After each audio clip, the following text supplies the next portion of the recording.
अस्सलाम वालेकुम जी दोस्तों, क्या हाल चाल है जनाब।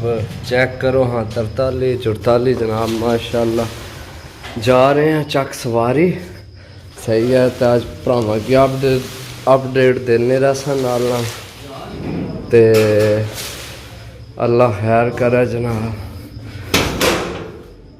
सही है, आज मौसम भी बड़ा बेहतरीन हुए है, बाहर बारिश भी लगी है। भाई इस्माइल भी आ गए, उस्ताद की भी जनाब आखे उस्ताद भी आ जाना। सही है, मौसम चेक करो माशाल्लाह बड़ा प्यारा मौसम होए। सही है, बाकी तैयारी है।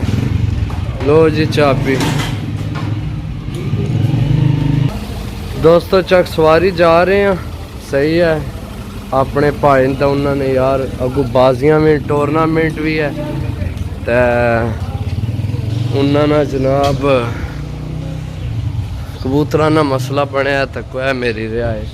मैं तुम्हें इतों दूरों दसना रिहाइश अपनी। ए सामने ए मेरी रिहाइश है, सामने वो थले गड्डी दुकान अगे बैठक, ए मेरी रिहाइश है जनाब। चेक करो। सही है, तो बाकी इंशाल्लाह जनाब जाके अपडेट रस्ते भी देसा, जाके भी देसा।